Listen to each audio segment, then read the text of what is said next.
Lançado esse ano, 2022, Animais Fantásticos e os Segredos de Dumbledore é o terceiro capítulo de uma saga de filmes envoltos em muita polêmica, mas é uma melhora em relação ao filme anterior.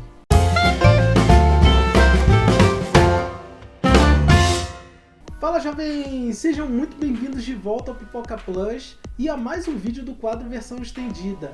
Eu sou o Vitor e você também pode me chamar de Tanuki. E olha aí, ó, cenário novo.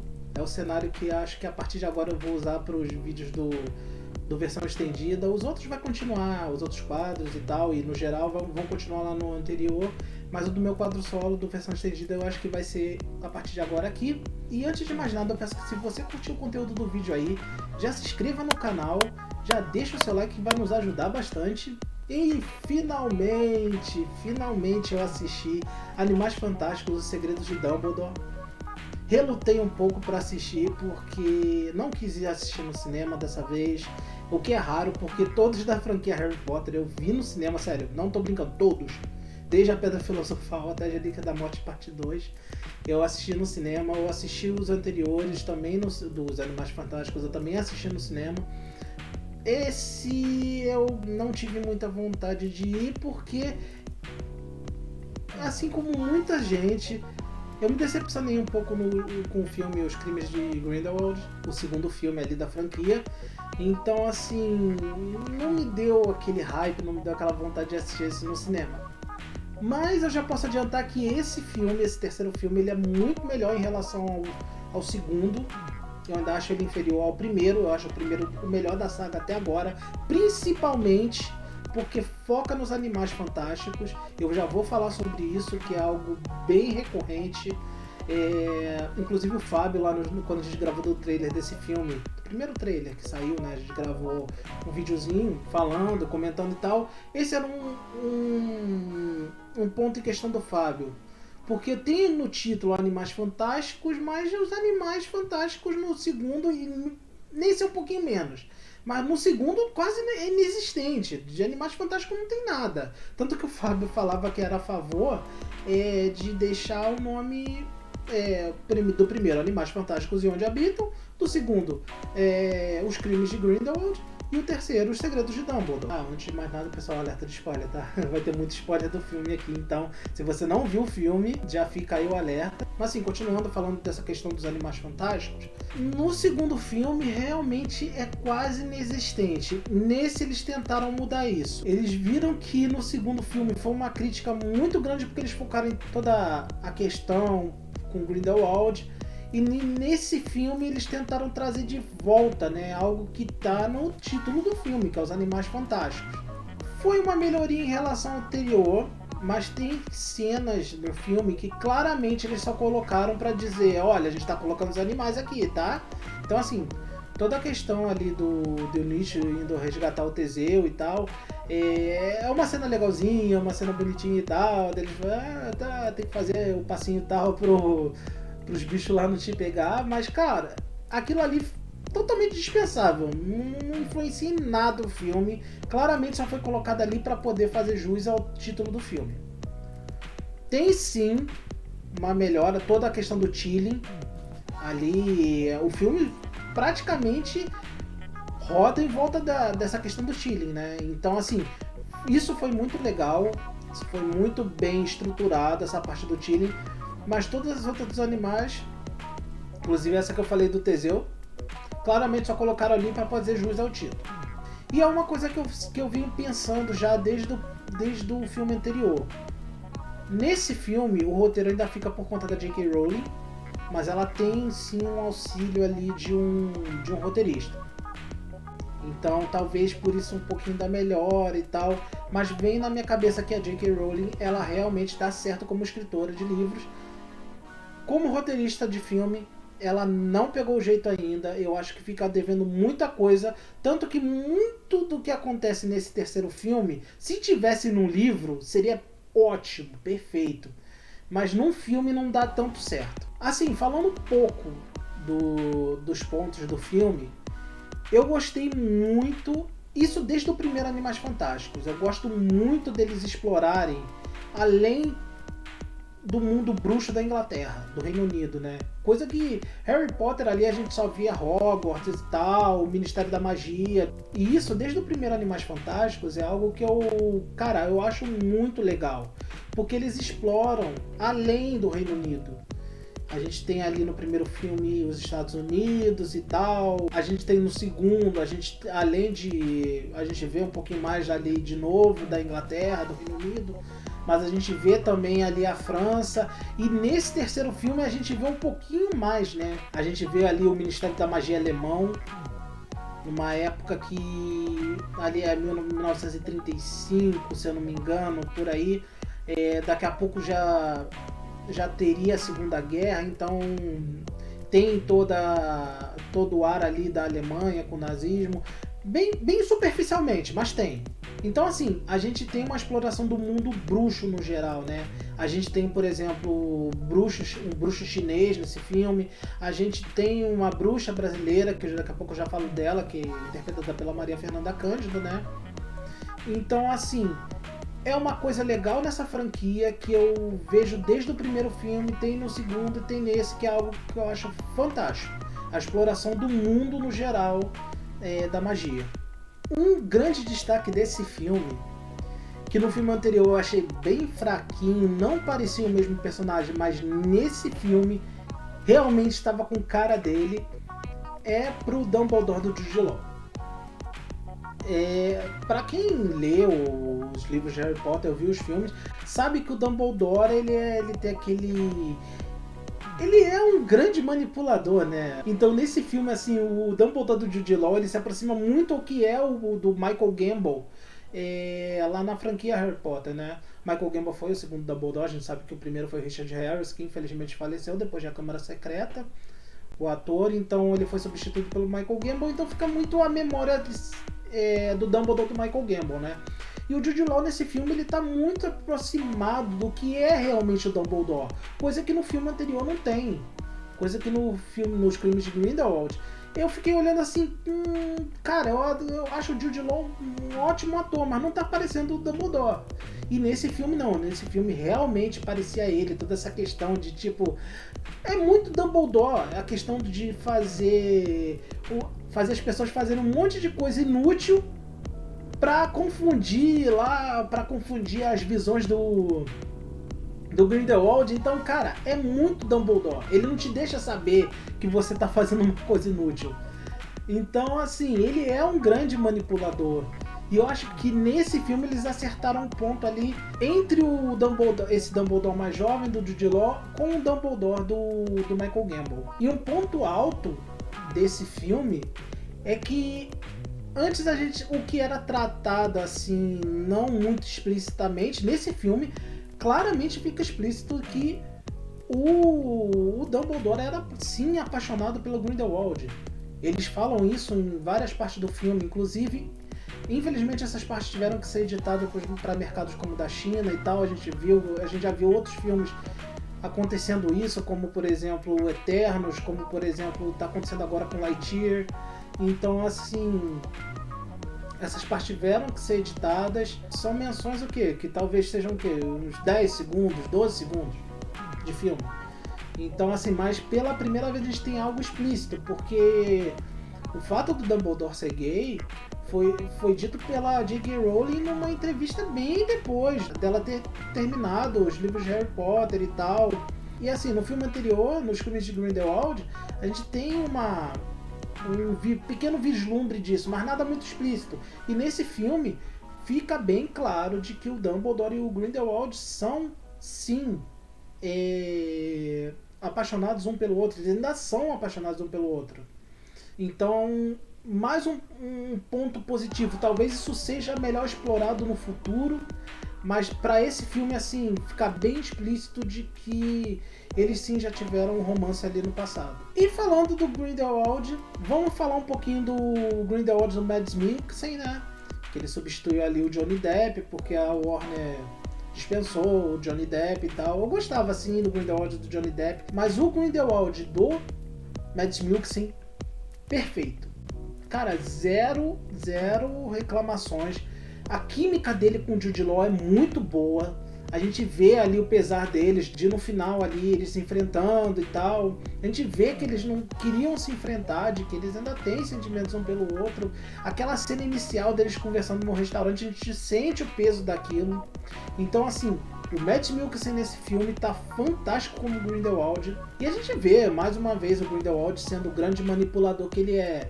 É até interessante, porque eu vi um post no outro dia de que as diferenças entre o Voldemort e o Grindelwald.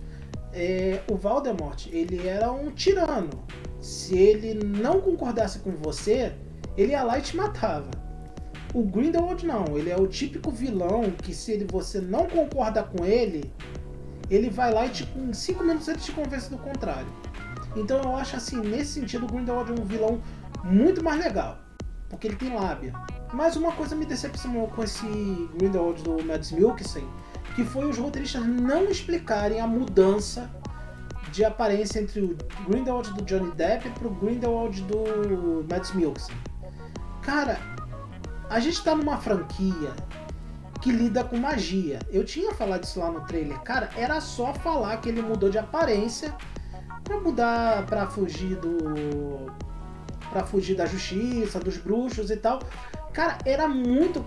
5 segundos você explicava isso, mas não, o filme todo eu fiquei esperando pra ver se ia ter alguma coisa, mas não, eles simplesmente ignoraram que nos 2 outros filmes foi o Johnny Depp e nesse filme tá sendo o Mads Mikkelsen. Então, assim, não tem menção nenhuma a isso, é como se fosse desde o primeiro filme ali, quando o Grindelwald apareceu no final, é como se fosse o Mads Mikkelsen. Então, assim, a gente tá no universo bruxo que usa magia, era só mudar, cara. Era só falar que ele mudou de aparência. Ou aquela do Johnny Depp era a aparência dele anterior pra fugir da justiça e tal. Era só fazer isso. Então, assim, era só adaptar o roteiro pra alguma coisa ali. Mas eles não quiseram. Eles simplesmente ignoraram o fato do Grindelwald ser interpretado por outra pessoa agora. Como se sempre tivesse sido a mesma. Uma parte bem interessante desse filme que eu amo quando as grandes franquias colocam isso, não exagerado, mas que tem isso, é a questão política. Porque esse filme trata muito disso, da questão política e tal. Ali tá tendo uma eleição pro representante ali supremo, o representante máximo do mundo bruxo, né? Inclusive a personagem da Maria Fernanda Cândido, a Vicência Santos, tá disputando esse cargo junto com outro personagem lá, um bruxo chinês e tal. Aí tem um grande plot twist do filme, que é o Grindelwald sendo absolvido dos crimes dele e indo disputar essa questão, mais uma vez usando todo o poder de manipulação dele. Então, assim, é um ponto bem alto do filme, que eu acho muito interessante. Coisa que muita gente reclama da primeira trilogia, da trilogia prequel de Star Wars, que tem muita política. Eu não acho tanto, eu acho interessante. Quando dosado bem, quando bem explicado e tal, eu acho muito interessante de ver. Nesse filme tem toda a questão ali com o ministro da magia alemão e tal, com o Grindelwald manipulando ele fazendo todo o lobby ali pro Grindelwald poder disputar esse cargo ali de chefe máximo, de mago supremo da magia. Eu não lembro mais o nome agora. Então, assim, é um ponto bem alto. Eu sei que muita gente não vai gostar. Como eu falei, muita gente reclama disso nas prequels de Star Wars. Mas eu acho muito interessante. É um ponto bem alto do filme. E falando de toda essa questão política, eu não poderia não falar da Maria Fernanda Cândido. Foi uma grande surpresa ela estar no filme na época. Interpretando a personagem Vicência Santos, que é a ministra da magia brasileira e tal. Ela está disputando justamente esse cargo de representante supremo ali do mundo da magia. Ela tem pouquíssimas falas no filme. Acho que, se duvidar, ela tem uma fala ali cumprimentando o Grindelwald e tal. Ela aparece mais cenas e tal. Inclusive ela teria mais cenas, mas o diretor David Yates, que ela gravou mais cenas, mas que não colocaram na edição final. Mas assim, ela aparece em bem mais cenas, inclusive uma cena bem legal dela libertando o Grindelwald ali, torturando o Jacob, né? O nosso querido Jacob, o nosso amigo trouxa ali. E ela vai lá e intervém, cancelando a maldição Cruciatus em cima dele.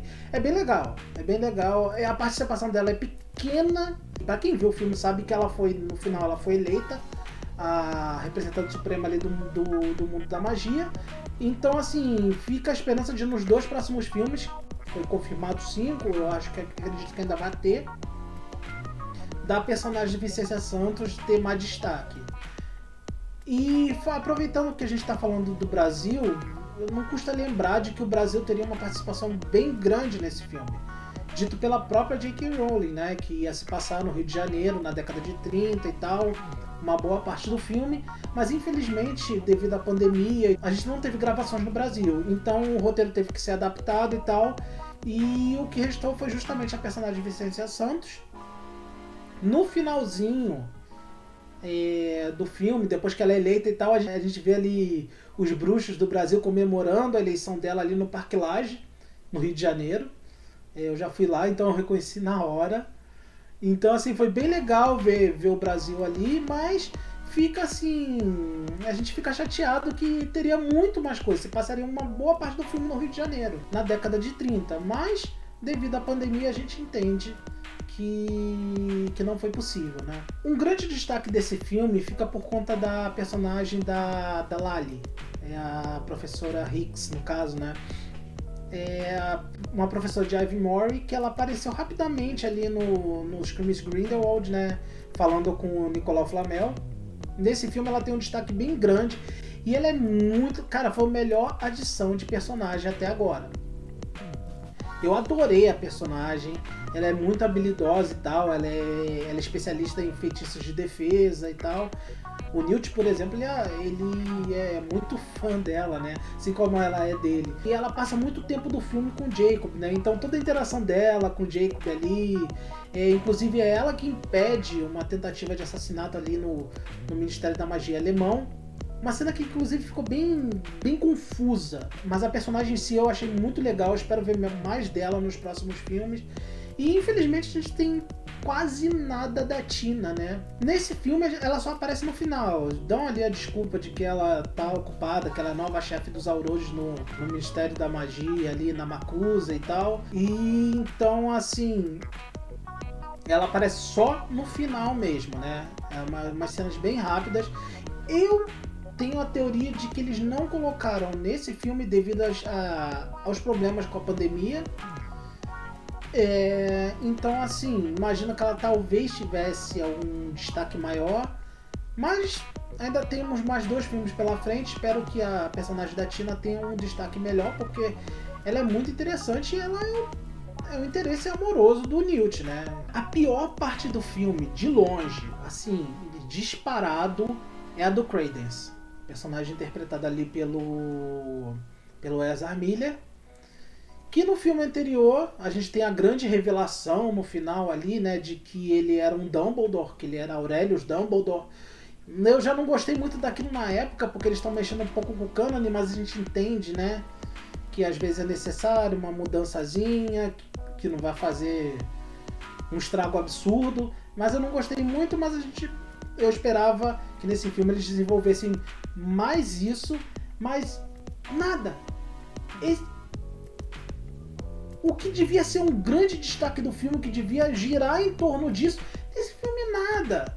Tipo, ali o Grindelwald manipulando o Credence pra fazer o que ele não pode fazer e matar o Dumbledore e tal. E nesse filme é ridículo. É muito mal explorado isso. A gente tem sim uma cena de batalha entre o Credence ali e o Dumbledore. Do nada. Sério, é do nada mesmo. Aí eles batalham ali, uma batalha bem... Visualmente é bonita, mas muito confusa. Daqui a pouco eles estão do outro lado do espelho, eles estão no reflexo, não sei o que lá. Gente, eu não entendi bulhufas. Foi do nada. Não tem nenhum preparo, simplesmente parece que foi jogado ali aquela cena. Então, assim, muito confuso. O que deveria ser um grande destaque do filme muito ruim. Aí o próprio Grindelwald que manipulou, que dizia que o Credence que era a grande arma contra o Dumbledore, tipo, não foi nada, ele simplesmente se desfez do menino uma hora e tal. Muito mal explorado, muito mal explicado. E a gente tem justamente essa parte da grande revelação, que ele era um Dumbledore e tal. É explicado nesse filme que ele era um filho perdido do Wade Forte, que é o irmão mais novo do Dumbledore. Quem viu os filmes do Harry Potter, quem leu os livros sabe quem é. Então assim, ele é um filho perdido ali do Wade Forte, mas ele dá a entender que no final o Wade Forte leva o Credence ou o Aurelius pra casa e tal, porque ele tá morrendo por causa do Obscuros ali. Aí dá a entender de que ele tá morrendo, que ele vai morrer, ou que ele já morreu. Então, provavelmente o Ezra Miller não vai voltar nos próximos filmes. Eles provavelmente encerraram ali justamente por causa de tanta polêmica em volta dele. Mas é muito mal explorado. Pelo menos já que era o último filme dele, já que teve aquela grande revelação, explicasse isso melhor, tipo, tivesse um grande destaque no filme, não foi como foi jogado. Mas então assim, no geral, pessoal, sobre os Segredos de Dumbledore é isso. Dando uma notinha geral aqui para esse filme, eu acho que eu daria uma nota 7,5. Eu acho que ele é um up dentro da franquia em relação ao anterior, mas eu acho que ainda não acharam um ponto certo. Então assim, eu fico na expectativa para os próximos filmes. Espero que a J.K. Rowling acerte o ponto nos roteiros se ela continuar escrevendo. Espero que tenha mais destaque aos Animais Fantásticos, que nesse filme teve mais, mas ainda assim não teve um equilíbrio ainda para mim. Algumas coisas foram muito jogadas. Mas a gente fica na expectativa, né? Agora a franquia deu uma respirada pra mim, já me deu vontade de um quarto filme quando sair. E se sair, eu espero que saia. De eu ir no cinema ver. Mas é isso, pessoal. Então vou ficando por aqui. Se vocês curtiram aí o vídeo, curtam, compartilhem, comentem. Se vocês assistiram o filme, se vocês gostaram, não gostaram, que ponto gostaram, comentem aí. Não deixe de se inscrever no canal, que vai nos ajudar bastante. Dá uma olhada lá nos outros canais, o Carpa Mágica e o Futebol Ilimitado do Fábio. Então vou ficando por aqui, pessoal, e até o próximo vídeo. Valeu!